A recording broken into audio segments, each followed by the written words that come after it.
مومن ضلع کې د یوې قومي او د دوو صوبایي په دریو وانو چوکو د پی ټی آی امیدوارانو بریا ترلاسه کړې ده او ساجد خان مومن په دویم ځل د قومي اسمبلی ممبر ټاکل شوی دی او په دوو د صوبایي اسمبلو په لومړي ځل ډاکټر اسرار صافي او مبشر ګټه ترلاسه کړې ده. د قومي اسمبلی ان 26 باندې پخوانی امینه ساجد خان د 40,915 ووټونو سره په 51 نمبر، د جی یو ای محمد عارف حقانی د 20,209 ووټونو سره په دویم نمبر او آزاد امیدوار او پخوانی سېنیټر هلال رحمان 14,362 ووټونو سره دریم پوزیشن ترلاسه کړی دی او همدارنګه ساجد خان د 20,916 ووټونو زیات اخیستلو سره په دویم ځل د قومي اسمبلی چوکۍ ترلاسه کړې ده. همدارنګه په لوور مومن پی کې 67 کې د پی ټی آی مبشر خان 15,120 ووټونو سره په 51 نمبر، د ان پی امیدوار او پخوانی ام پی ای نثار مومن د 2,243 ووټونو ترلاسه کولو سره په دویم نمبر او د جی یو ای امیدوار او پخوانی سېنیټر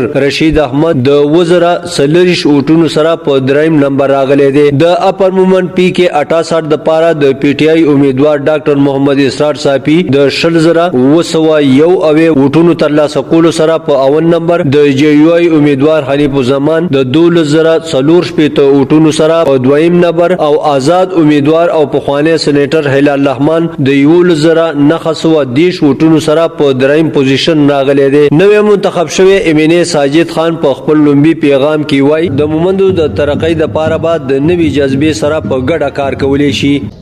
زه خپل عوامو ته دا ډاډګیرنه ورکوم چې انشاءالله 2018 کې چې ما د قوم څومره خدمت کړی دی انشاءالله د هغې په ټریپل باندې خدمت به کوم د خیره سره. څنګه چې په خویزو بیزو انبار کې های سکولونو میگا پروجیکټس وشولو، ګراونډونه وشولو، د بجلی نوې فیډرې وشولې، دغه رنګې ګریډ سټیشنو باندې الحمدلله کار 2 باندې کار شروع دی، یو کمپلیټ شو انشاءالله. امید مې دی د خیره سره اسپتالونه واپس آبادول، دغه رنګې د نادره مزید سهولیات ورکول، پاسپورت مزید سهولیات ورکول، دغه رنګې د سکول ما به پوره کوشش وي چې خپل علاقې ته میگا پروجیکټس راوړم او الله پاک نو امید لرو انشاءالله چې زموږ لیډر به الله پاک د جیل نه زر روباسي د خیره سره او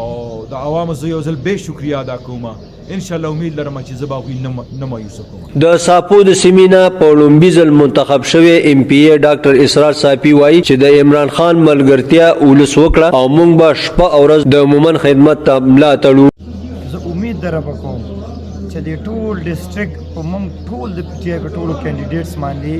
کم یقین او اعتبار وکړو او کم د همت مظاهره وکړه.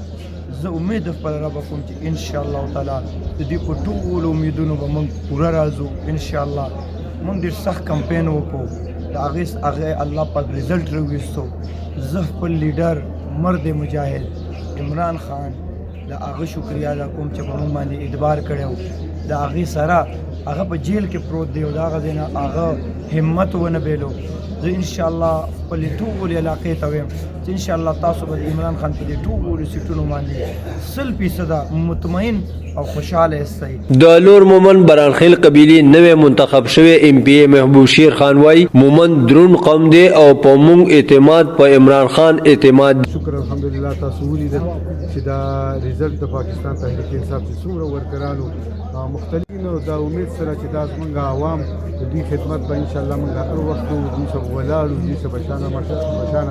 منډې وکړو. منځله کې په لومړي ځل د پی ټی آی درې واړه امیدوارانو بریا ترلاسه کړې ده او همدارنګه ډاکټر اسرار صافي او مبشر په لومړي ځل د صوبایي اسمبلی غړي ټاکل شوي دي. د مومن قبایلي ضلع نه د وحدت نیوز لپاره ګل محمد مومن.